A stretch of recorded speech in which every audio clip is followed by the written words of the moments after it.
Ayun, so good day sa inyo guys. Welcome back dito sa ating trading channel. And then mukhang magandang pag-usapan to ngayon kasi may papasok po tayo na bagong IPO dito po sa ating market. So kaka-apply pa lang naman niya sa ating Securities and Exchange Commission. Ito nga pong si All Day IPO natin. So primer pa lang to guys. So yung mga basic na lumabas sa mga newspapers at saka dun sa ating mga nabasa na disclosures.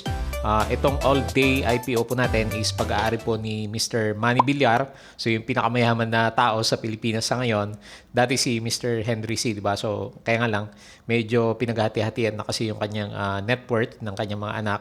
So, ngayon, itong si Mr. Manny Villar, yung pinakamayaman na ngayon sa Pilipinas. Ngayon, yung kanyang stores, so, actually, ang ipapasok niya is yung supermarket version po nitong si All Day natin. Meron din siyang mga convenience stores pero parang ang plano niya lang is itong supermarkets natin. So, alam mo na, groceries po yung laman nitong si All Day natin. Kaya, magiging direct competitor po ito ni Mary Mart. So, ngayon medyo lugmok yung price ni Mary Mart natin. After ng mga all-time high niya na umabot siya ng mga 7 pesos or 8 pesos. Pero meron po silang similarities kasi di ba nung nag-IPO si Mary Mart, halos 1 peso lang yung kanyang IPO price. Itong si Aldi natin, so mamaya tingnan silipin natin. Suspense muna ng konti. Pero alam mo na din siguro kasi mas mababa sa piso yung ating IPO price naman sa kanya. So alamin lang natin yung mga basic po. So tingnan po natin kung ano meron i-offer itong si All Day or Aldi, yung kanyang ticker symbol naman na bagong IPO stock po natin. Okay?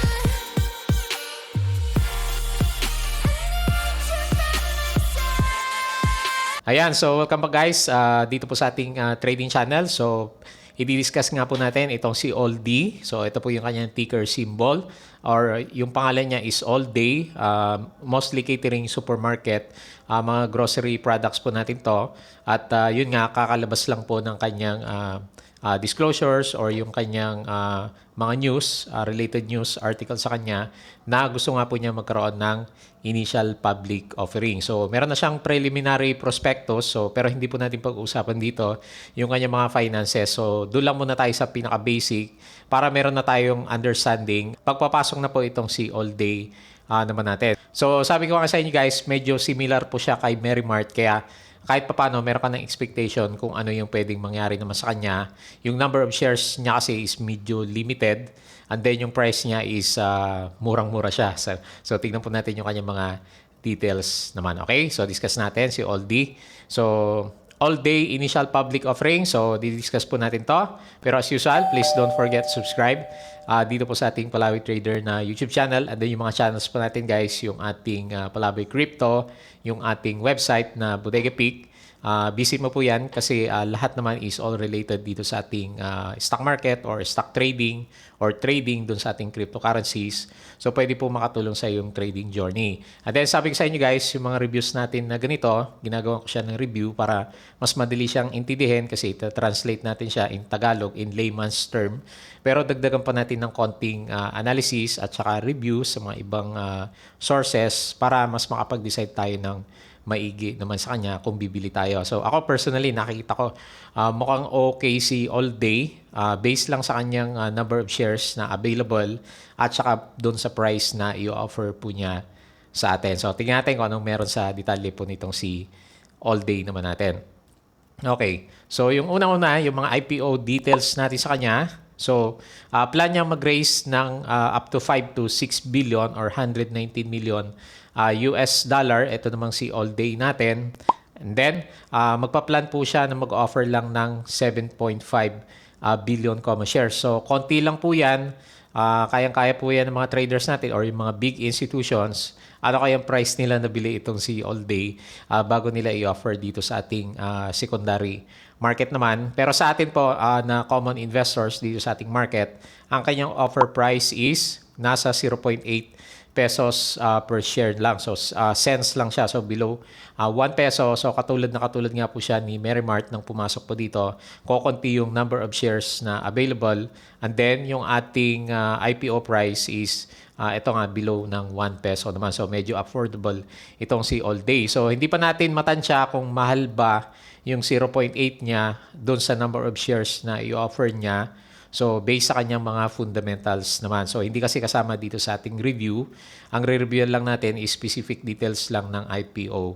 Primer niya lang po. So, yun po yung susunod na re-reviewin natin para maisama natin yung kanyang mga income naman. And then, kung ano yung review ng ibang mga brokers natin sa kanya, mahal ba siya sa current price or mura? Pero as a trader lang, nakikita natin, syempre, number of common shares available is 7.5. Nasa 6 billion lang yung kanyang market cap. So, maliit na maliit po yan. And then, yung ating offer price sa kanya is murang-mura po siya. Ayan. So, yun po yung maganda. Kaya siguro, ipon-ipon na tayo ng buying power pagdating po ng ating all-day IPO naman. Okay. So, yung iba pang details niya, SEC will decide for its IPO kung okay ba siya o hindi by October 13, 2021. So, ilang buwan pa naman, di ba? Nasa August pa lang naman tayo. And then, ang offer period, meron na po siyang tentative dates pa lang naman, is from October 15 to October 25. Yung kanya listing date is November 3 this year, 2021 naman. Ayan, so, sana maging maganda yung IPO nitong si All Day kasi hopefully by that time, medyo maluwag na ng konti. Sana medyo masawatan na or mabawasan yung ating COVID cases para medyo okay po yung pagpasok nitong si All Day natin. Okay. Yung kanyang mga details pa, meron siyang 33 supermarkets. So medyo marami na rin po itong si All Day natin. Nasa 25 cities and municipalities na siya. So si Merrimart, pagkakatanda ko is more than 40 or halos 60 na yung kanyang stores naman. So hindi po sila masyadong nagkakalayo ng number of stores na available na. Kaya nga sabi natin, direct competitor. So meron siyang total floor space na 55,000 square meters. And then, ito yung naman yung mga financial details niya. Pahapyaw lang yung mga nabasa natin. Meron siyang recorded na 4.5 billion sales in first half of 2021. And then, kumita na po siya. So, meron siyang 179.6 million net profit in first half of 2021. So, meron na siyang mga initial figures kung kumikita nga ba itong si All Day and then kumikita naman. Pwede po nating i-compare yan kay Merrimart and then makita natin sino yung mas mahal sa kanilang dalawa. Siguro depende na rin sa kanilang mga sales and then yung mga number of stores available sa kanila. So, siguro madaling ma-estimate kung sino yung mas mura sa kanilang dalawa. So, baka kasi maapektuhan yung price ni Merrimart naman natin kasi direct competitor nga po natin itong si All Day Store. So halos parehas po sila kasi supermarket din naman si di ba? Si Merrimart natin. Ang panlaban lang ni Merrimart na inaantay natin until ngayon is yung kanyang wholesale business which is wala pa rin naman. So yun yung inaantay naman natin na catalyst kay Merrimart. So in figures, yung numbers na yan, equivalent niya is nag-increase siya ng sales to 19.7% nitong first half ng 2021 and then yung income niya, maganda siya. Kasi umakyat po siya ng 55.8% year-over-year profits naman natin. So parang subsidiary ni ni All Home natin, di ba? So yung nakalist na po na IPO nitong si Mr. Manny Villar natin. And then ito nga, papasok nga itong ating supermarket category naman sa kanya. So, saan naman gagamitin daw ni All Day yung kanyang mga proceeds? So, yung mga unang nabasa ko sa investor natin, so, para hindi maganda yung nakikita sa kanya kasi gagamitin niya as payment para sa kanyang mga debts and fund expenditures. Pero kung binasa mo ng buo yung mga news niya, so, may nakalagay naman siya, it will expand its store network transactions or expansion. Ayan. So, dadami naman yung stores niya. So, yun nga lang, yung the rest siguro pambayad niya ng utang. Kasi nag-expand siya na nag-expand eh. So, di ba, more than 33 stores na rin itong si All Day natin. And then, meron siyang project, or projection. It aims to have 45 stores by 2022 and 100 stores naman by 2026. So, medyo rapid din yung kanyang expansion, di ba? Ganon din naman yung ginagawa ni Merrimart naman natin. So, ano pa yung meron dito? So, ganun din naman yung ginagawa ni Merrimart naman natin. Ayan. So, anyway, ito lang po yung mga details na available sa atin dito sa IPO po nitong si All Day. So, ngayon, pag-aralan na po natin para for the coming few days, pwede nating i-compare sino ba ang pupuntahan natin.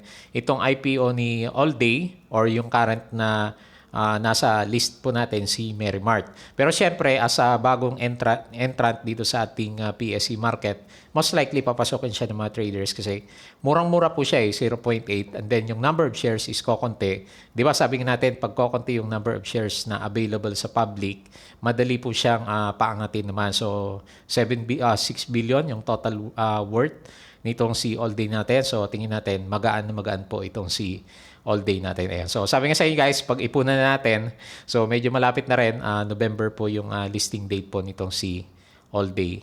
Tingnan natin ng konti yung kanyang website para magkaroon ka po ng idea kung saan mo matitignan yung mga details po nitong si All Day natin.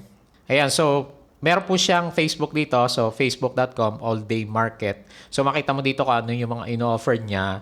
Mostly nagta-transition siya sa sa electronic or digital markets. So, physical stores kasi itong si All Day natin, di ba? So, meron din siyang, kagaya ni Merrimart, di ba? So, papunta din siya sa digital business, and then ito po yung kanyang website. So, makita mo dito, type mo lang allday.com.ph. So, ito din naman yung logo na ginamit natin sa kanya. And then, makita mo, meron siyang same-day delivery, 24 hours delivery. So, parang Merrimart nga po yung dating niya kasi lahat ng mga basic goods na kailangan mo is nandito na rin po sa kanyang stores naman. Ayan. So, direct competitor talaga ni Merrimart po itong si All Day. And then yung kanyang mga stores, kung gusto makita kung nasaan talaga siya, so meron siyang mga address. So, nandito din sa mga details sa Dasma, Malolos, sa Nomo, sa Alabang, sa pa ba to? Sa Silang, sa Cavite ba to? Ayan, sa Cavite. Las Piñas, saan pa ba? Cabanatuan. So, Santa Maria, Bulacan, Santiago, sabi to, Isabela, ayan. So, layo na rin. Imos, ayan. So, mostly sa Cavite yata itong All Day supermarket naman natin sa kanya. Ayan. So, anyway, tignan mo na lang po itong website niya para mas maintindihan mo kung anong meron sa kanya. And then, pwede mo siyang evaluate habang malayo pa naman yung kanyang IPO. So, meron tayong follow-up review later on. Titignan po natin in details yung incomes and then financial statements po nitong si All Day naman natin. Okay? So, yun lang po guys. So, maraming salamat sa pagsubaybay nyo dito sa ating channel as always. At then yung iba pa nating mga website. So, meron tayong website na Bodega Peak. So, pinopromote natin siya kasi bagong gawa lang natin siya July, nung-umpisa natin. At then yung ating crypto channel, kung mahilig ka sa crypto, so nag-umpisa na tayo sa kanya. So, i-check mo na lang po. So, kung gusto mo ng guide dito sa ating markets naman. Okay po. So, yun lang. Maraming salamat sa inyong panonood at pakikinig. See you again in my next trading vlog.